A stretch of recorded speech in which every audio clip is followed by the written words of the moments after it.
just go out and do something kind for something. It doesn't matter if it costs nothing. It doesn't matter if it's just walking around all day long and smiling and greeting people with love and appreciation to see their face, which is kind of hard right now. But do something that shows that you feel abundant. So if it's money, buy something new. As what Lorelei held up. This is one of the most powerful adventuring.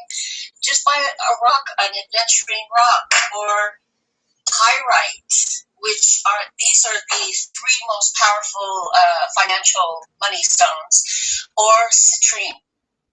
And put it in the back left area of your home with the intention that it's going to be money, bring you money. So you have to step into actually acting like you have money as well. Okay? So that's my 2 cents. Great, thank you. All right, we've got Laura and then Wyatt. And sorry, both of you, you go quickly. I want to get to some more questions. Okay, quickly. What I would throw in with that is that it is our consideration of lack that keeps us from creating abundance. What we perceive on the inside is what we create on the outside. So we attract what we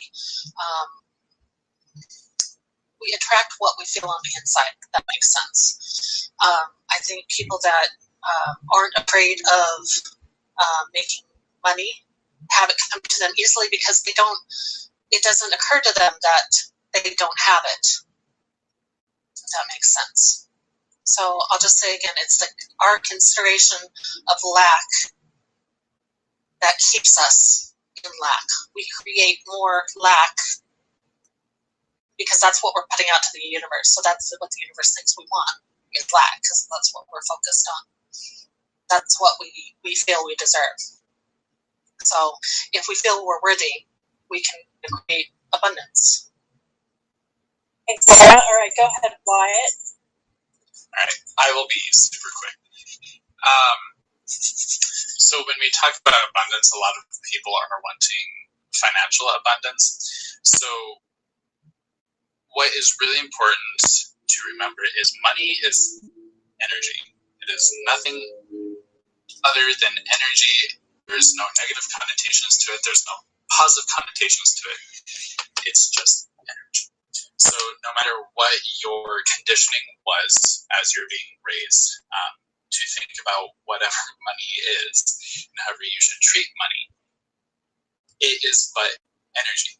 So when you think of it that way, you are able to draw on energy. And I think a great way to draw on energy, and I know Jen and her husband, my dad and stepmom, they are very good at affirmations. So for anyone out there who are wanting to do or draw in abundance, is start with affirmations. I am abundant. I am abundant with love. I am loved. I am worthy of abundance. And all these are great ways to be able to start shifting that energy.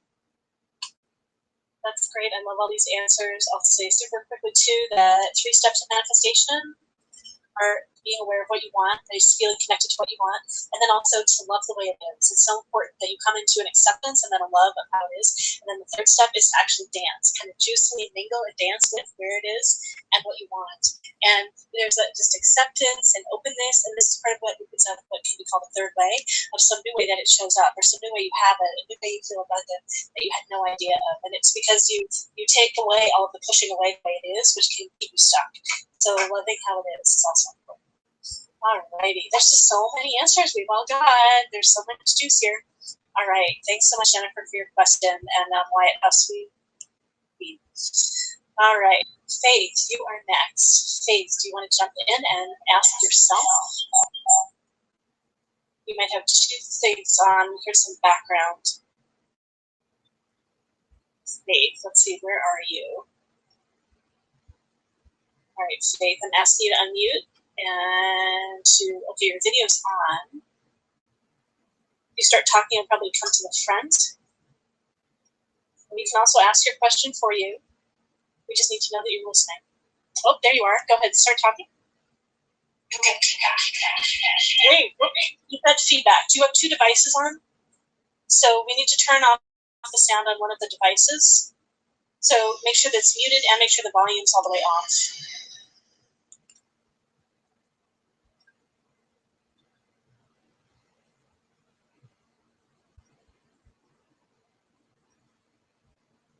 Okay, so now you should be able to unmute and share.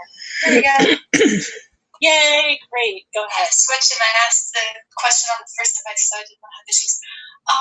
So I don't even remember how I worded it, but my question is for me, but I saw the other ones were broad, so I did mine, or it could be broad for other people too, but of course I'm very interested in what I can control me, is how, kind of similar to the last question, how do we improve our health, especially issues with sleep and autoimmune. I think mine are tied to some spiritual energy vibration stuff, but I have no idea how to find information on that, and I haven't got paid for working ages, so I can't afford sessions with anyone right now. Because I see lots of great people doing lots of great things. But I'm trying to find resources and ideas for like super budget of like nothing, because I haven't made anything in months. So yeah, so I think that was my question. Yeah, thanks for your questions. So glad that we have the opportunity for you to ask questions for free. So I'll share super briefly. Then we've got Susie and Eva in line. And Eva in line. So in your eyes, you're super energetically sensitive, super sensitive to the environment. So making choices about the environment that you're in to support yourself is very important. The second thing is that I think that you're very emotionally sensitive, very emotionally aware, and in particular, you tend to take on the emotional responsibility of things more than other people. So learning to say no, learning to say when something doesn't work for you, and learning to get connected to the healthy part of anger. That's part of saying no. That's all really important to you. So when we are not able to say no, we actually take in more than we want to, and that can result in illness in the body. So those are some of the pieces that I see from your eyes that are important. All right, Susie and Eva, go ahead. Hey, Faith. Lorelei said so much. You're an empath, so you are taking on a whole lot of what goes on. So first, I recommend that when you, I would say at least 2 times a day, cut these cords that are coming to you and that you send out. And that is as simple as taking a few moments to breathe, envisioning cord coming off of you and dissolving them. You don't have to return anything to anyone. You don't have to, do anything with it. Just have them resolve so that you as a being are free to navigate freely. I see that you're doing a whole lot of nighttime work, dreamtime work. You're thinking, oh, but I don't sleep because I have insomnia. But you are still going out and doing things. And because of this willingness you have to take on other people's things, first off, that cord cutting will help you deal with that. The thing I say first thing in the morning, before I'm really even conscious that I do it so often, is that if I've made any agreements in dream time that are not in divine alignment with me, they are null and void. So, because, you go out there, you meet beings, and you're like, sure, yeah, I can do that. And then you realize, wait a minute, I don't really want to do that. So cutting, and that's another way to cut cords when you wake up. Setting your intention for the day, setting your intention even before you go to sleep. You start to go to sleep. I am sleeping. You say it in the present as if you already have it. I sleep restfully and healing and doing the things I need to, or whatever intention you want. But I feel that affirmation at the beginning of your day, whatever I may have agreed to in dream time that is not in divine alignment, is null and void, is going to really help you. So blessings, good luck. Great, and we have an upcoming panel on cutting cords, and I'll put the information on that in the chat, or Miss will in a moment, and Eva is next. Who else wants to answer? Hey, Faith. It's nice to connect with you. First off, your name, Faith. I have faith in you, and I would love to offer you a session with me so we can look at your habits, like what you're doing to create health in yourself, like for yourself, like healthy hormones, and just kind of like build you a healthy habit from inside. From see if we can activate that heart of yours to create your own hormones of health. So we can connect it in the background here, and in exchange, I'd love if you like what I do and it helps you, only if it helps you, I love a review from you, and that's all I would ask in exchange. But I would love to help you set up a plan. I say, yeah, so lots of practitioners too will offer samples of things as well. So great, thanks so much, Eva. All right, well, let's see, practitioners, anyone else want to answer this question? Okay. So anyone else wants to jump in? Okay, great. And I guess, Midori, if you want to say anything, are there ways that your products help with these things? So about sleep and autoimmune disorders? Yeah, definitely. So, like immune boost, and also giving yourself the balanced, high quality nutrition, and also getting rid of free radical. We've helped so many people be out of pain, anxiety, and also medication and health issues. So it'd be excellent way to start feeling better. Great, and then Faith said, right, you don't have finances, so it's possible you won't be able to purchase the products, but so the quality of the things that you put in your body is so important for everybody, for anyone with autoimmune and other diseases, but particularly when you're so energetically sensitive. And other people may be able to get Midori's products. All right, Galactic Ashley, go ahead. Yes, hi Faith. So real quickly, and I'm sorry if I'm repeating something because I was listening but not listening. One of the things that I'm getting, and I don't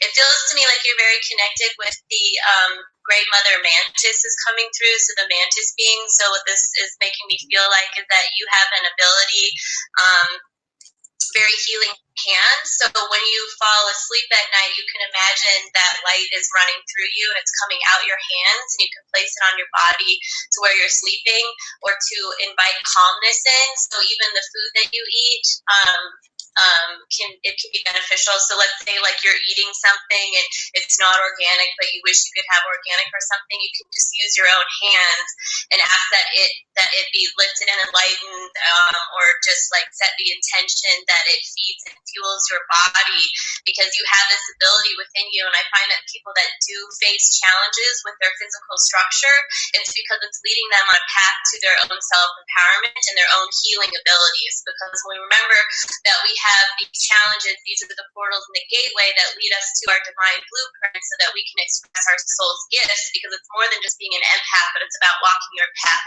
in this place. So it's seeing any illness as a gift helps you to look at it from a different perspective, rather than, even though it's a struggle, I think we can all understand that it's a struggle and it's not fun, but that this is a point of empowerment for you. This is like the crossroads of how you can increase your vibration or shift your perspective in order to take something and to be able to transmute something into the gift that it's meant to be.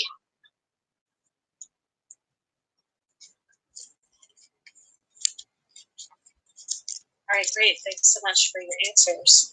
Faith, thanks so much for your question. I hope that our answers were of use to you. And yeah, come on back, and you can always attempt to get online again. But we just do prioritize people that are new. Faith, what did you want to share? I'm still here. I just wanted to say thank you. Yeah, you're welcome.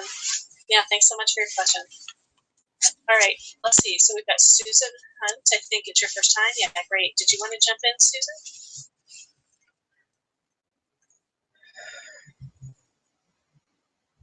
Susan, where are you? Okay, no, I don't see you yet. Let's see if I can find you on the list. They're trying to get their camera going. Okay, great.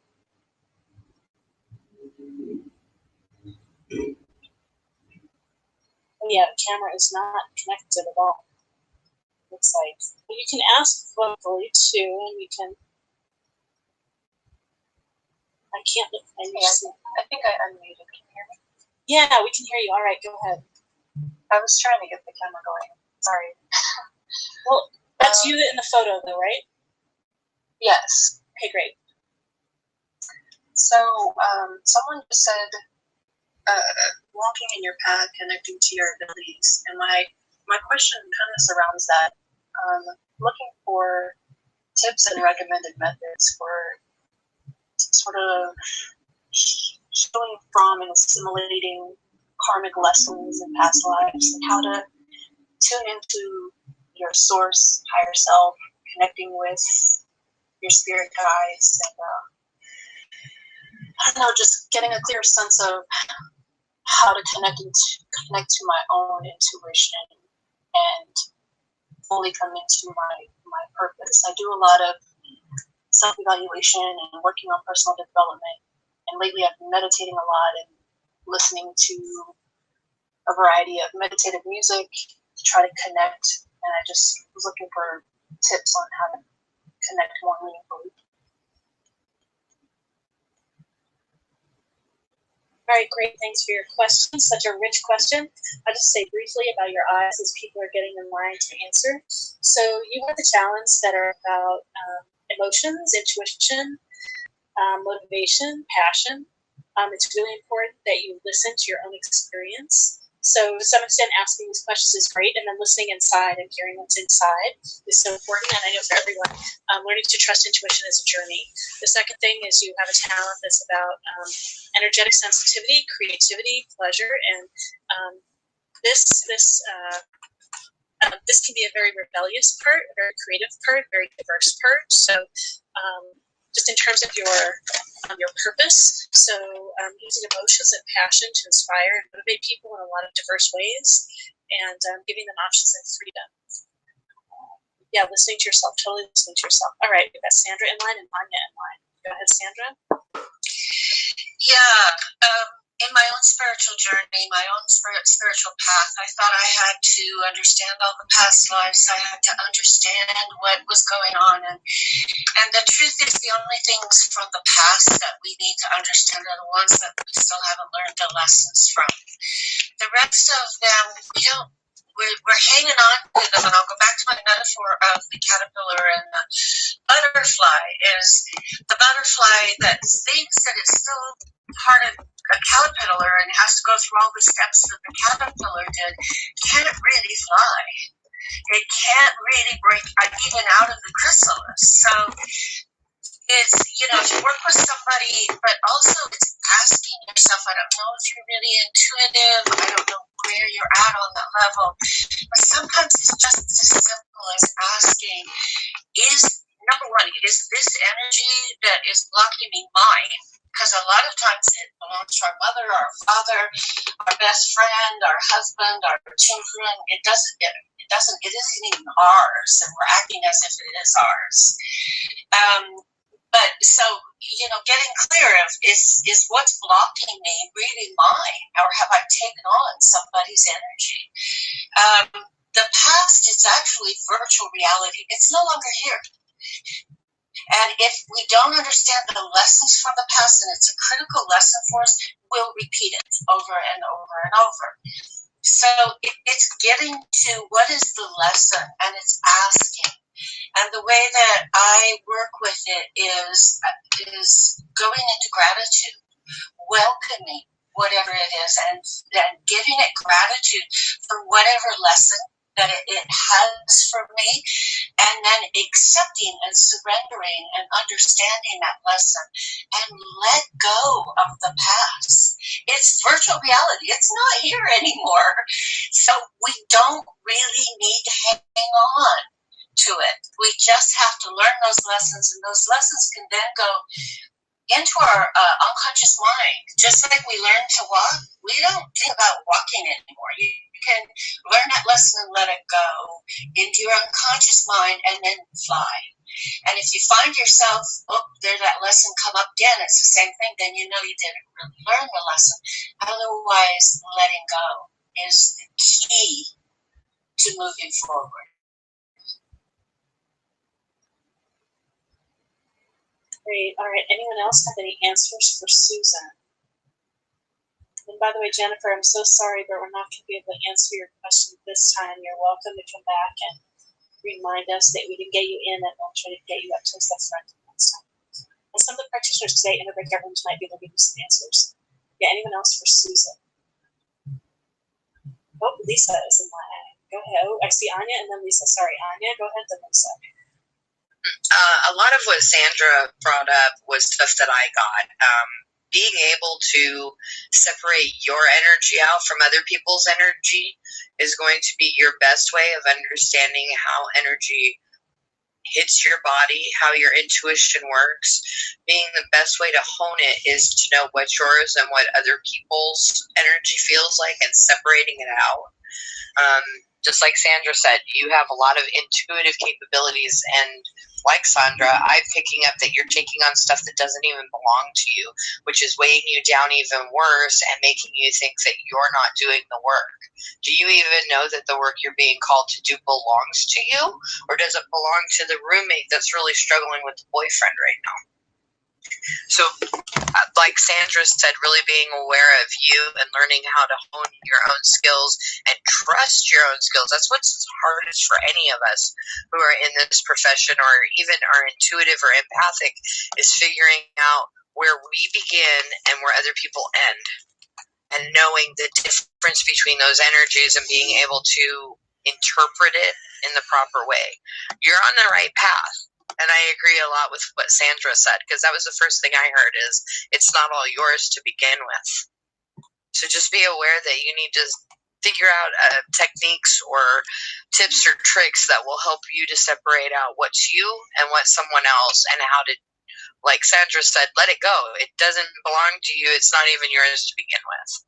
You're on the right path. You've got this going for you, girl. Don't stop. Great, and we've got Lisa in line. Go ahead, Lisa. Hi, Susan. I definitely agree with the other couple healers about that, everything's not necessarily yours. I also really feel like the present time right now is a really big tool, and for you to stay in the moment, because it really is a hard time right now on the planet. I mean, we all decided to be here for all this and all these miracles, but really focusing on tools that can keep you in the moment, as well as separating that energy, asking whether the energy is yours or somebody else's. When you know that it's only in your space, then is the time to ask questions and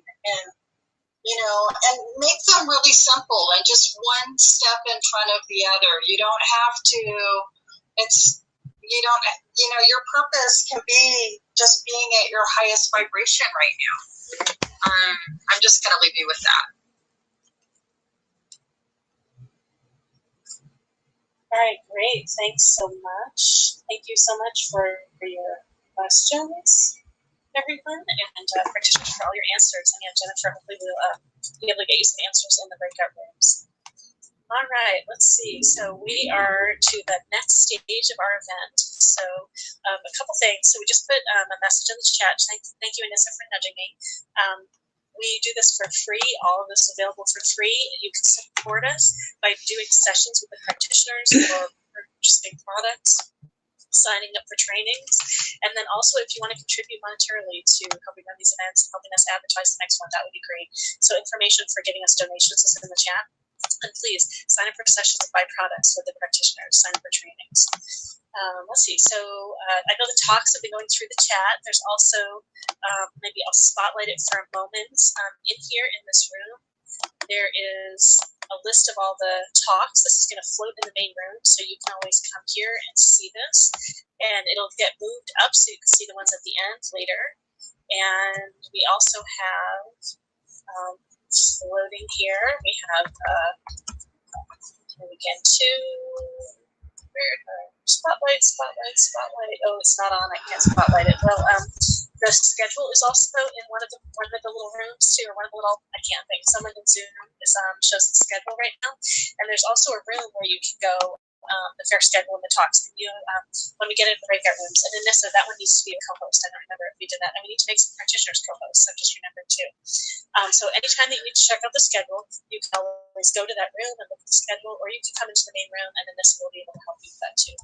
So, you need to be the host. Okay, let me make Anissa the host. I need to make you the host. All right, Anissa is a host, and I will become a co-host.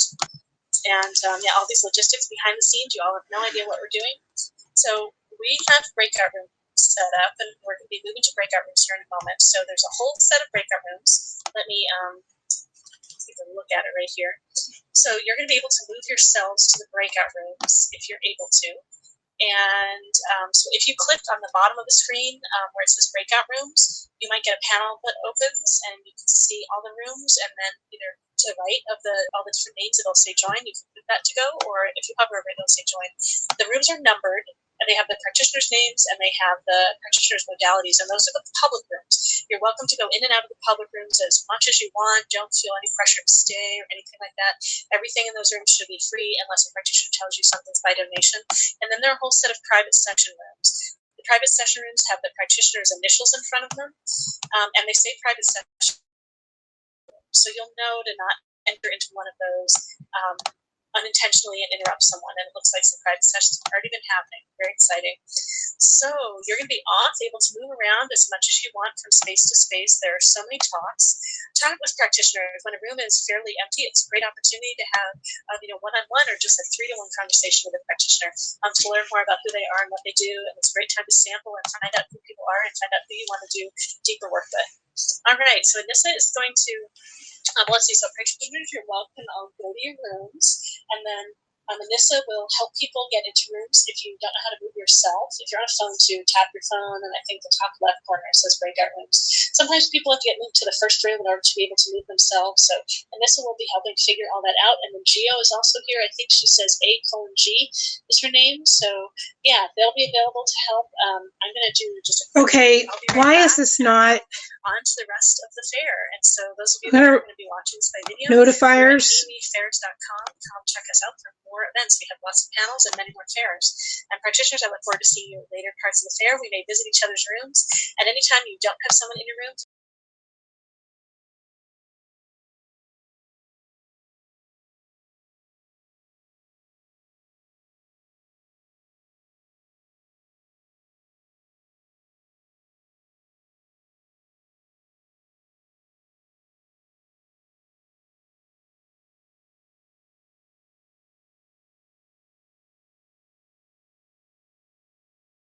All right, if anyone wants to go to any of the talks at this point, go to Facebook to the Me We Fair event, and then you can go into the event yourself for free, okay? What room you would like to go into, and anyone else, if you know what room you would like to All right, go I'm going to into, end just this put it in now, the chat. okay? And this first time around, I will send an invite to you. Sometimes, as Lorelai mentioned,